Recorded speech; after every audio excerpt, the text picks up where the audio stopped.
Olá pessoal, sejam todas e todos bem-vindos a essa série de podcast no qual eu vou tratar sobre métodos de pesquisa.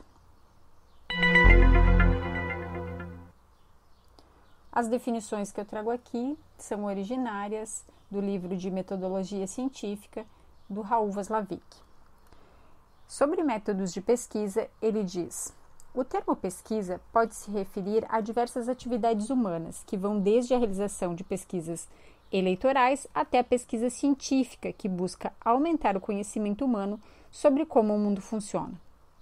A pesquisa, no contexto científico, também pode ser classificada de acordo com diferentes critérios.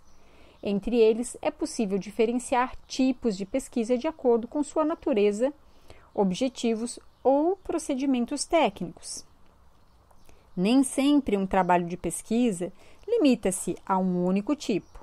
Além disso, alguns tipos de pesquisa podem ser a base para outros. Uma pesquisa pode ser classificada quanto à sua natureza. E neste caso, ela pode ser diferenciada em trabalho original e resumo de assunto. O trabalho original busca apresentar conhecimento novo a partir de observações e teorias construídas para explicá-las. Assume-se a nova informação como relevante quando ela tem implicação na forma como se entendem os processos e sistemas ou quando tem implicação prática na sua realização.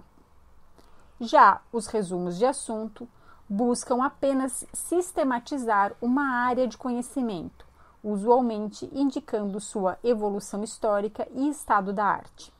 Embora se diga que o assunto é um trabalho não original e, portanto, adequado aos cursos de graduação, deve-se considerar que bons resumos de assunto, ou seja, aqueles que são dignos de publicação, só deveriam ser feitos por autoridades em uma área de pesquisa. Para que um resumo de assunto seja efetivamente relevante, é necessário que o autor tenha conhecimento sólido da área e de seu desenvolvimento, bem como dos problemas em aberto.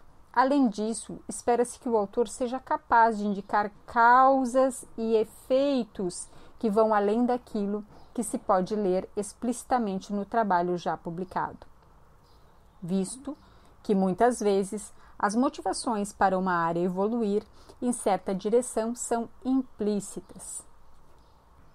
Espera-se também que um autor de um resumo de assunto seja capaz de apresentar uma estrutura coerente para essa evolução, e não apenas uma linha cronológica de fatos isolados. Uma pequena observação aqui é que quando o autor diz que um trabalho original assume uma nova informação relevante, é muito importante que vocês compreendam que é para o universo do conhecimento, não é para nós, certo? Não é porque agora você tem esse conhecimento e esse conhecimento é novo para você que você vai classificar a sua pesquisa, né, como uma pesquisa original, tá? Como um trabalho original. E sim, né, quando é algo novo para a área do conhecimento.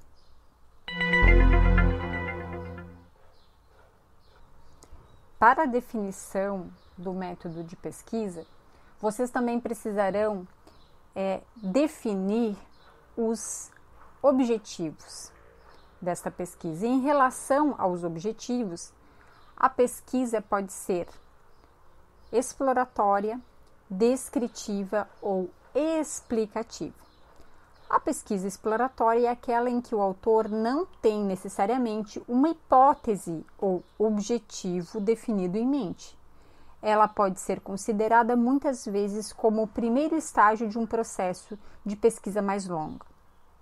Na pesquisa exploratória, o autor vai examinar um conjunto de fenômenos, buscando anomalias que não sejam ainda conhecidas e que possam ser, então, a base para uma pesquisa mais elaborada. A pesquisa descritiva é mais sistemática do que a exploratória. Com ela, busca-se obter dados mais consistentes sobre determinada realidade. Mas não há uma interferência do pesquisador ou a tentativa de obter teorias que expliquem os fenômenos. Tenta-se apenas descrever os fatos como são. A pesquisa descritiva é caracterizada pelo levantamento de dados e pela aplicação de entrevistas e questionários. Assim como a pesquisa exploratória, ela pode ser considerada um passo prévio para encontrar fenômenos não explicados pelas teorias vigentes. A pesquisa explicativa é a mais complexa e completa. A pesquisa científica por excelência, porque além de analisar os dados observados, busca suas causas e explicações, ou seja, os fatores determinantes desses dados.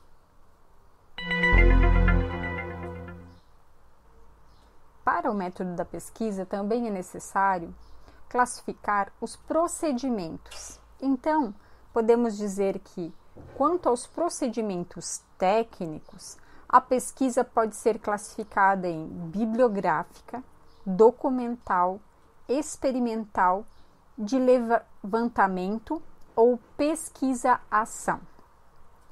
A pesquisa bibliográfica implica o estudo de artigos, teses, livros e outras publicações usualmente disponibilizadas por editoras e indexadas. A pesquisa bibliográfica é um passo fundamental e prévio para qualquer trabalho científico, mas ela em si não produz qualquer conhecimento novo. Apenas supre o pesquisador de informações públicas que ele ainda não possuía. A pesquisa documental, por sua vez, consiste na análise de documentos ou dados que não foram ainda sistematizados e publicados. Pode-se examinar relatórios de empresas, arquivos obtidos em órgãos públicos, banco de dados, correspondências e outros. Ou seja, a pesquisa documental busca encontrar informações e padrões em documentos ainda não tratados sistematicamente. Pesquisar por padrões, por exemplo, em documentos de requisitos elaborados por empresas de desenvolvimento de software seria um exemplo de pesquisa documental em computação. A pesquisa experimental. Já a pesquisa experimental caracteriza-se pela manipulação de um aspecto da realidade pelo pesquisador. O pesquisador introduz, por exemplo, uma nova técnica em uma empresa de software e observa se a produtividade aumenta. A pesquisa experimental implica ter uma ou mais variáveis experimentais que podem ser controladas pelo pesquisador. O fato de usar ou não determinada técnica, por exemplo. E uma ou mais variáveis observadas, cuja medição poderá levar, possivelmente, à conclusão de que existe algum tipo de dependência com as variáveis experimentais. Por exemplo, avaliar a produtividade dos programadores em pontos de função por dia de trabalho e verificar se a técnica aumenta significativamente esse valor. A pesquisa experimental deve utilizar rigorosas técnicas de amostragem e testes de hipóteses para que seus resultados sejam estatisticamente aceitáveis e generalizáveis. Em algumas áreas da computação, é difícil realizar a pesquisa experimental, seja pela dificuldade em se manipular ou medir as variáveis, seja pelo tempo que as intervenções podem levar. Nesses casos, pode-se fazer pesquisa de levantamento, pela qual os dados existentes serão buscados diretamente no ambiente através de observações, medições, questionários e entrevistas. Depois de tabuladas essas informações, podem ser tomadas conclusões sobre causa e efeito. Basicamente, a pesquisa não experimental consiste no estudo do fenômeno sem a intervenção sistemática do pesquisador. Por exemplo, um pesquisador que estude o dia a dia de uma empresa de desenvolvimento de software para detectar ali determinadas práticas previamente catalogadas, estaria então fazendo uma pesquisa não experimental, pois ele age apenas observando e tirando conclusões e a partir de um arcabouço técnico pré-concebido. Já a pesquisa experimental implica que o pesquisador sistematicamente provocará alterações no ambiente a ser pesquisado, de forma a observar se cada intervenção produz os resultados esperados. No exemplo anterior, se o pesquisador resolver criar artificialmente situações de estresse dentro da empresa para verificar como os funcionários reagem, ele estará realizando pesquisa experimental. A pesquisação. Segundo Levin, 1946. Então, essa é uma definição do Levin. A pesquisação é menos comum em computação, mas é possível. Nela, o pesquisador interage com os pesquisados, envolvendo-se no trabalho de pesquisa de forma participativa, buscando determinado resultado.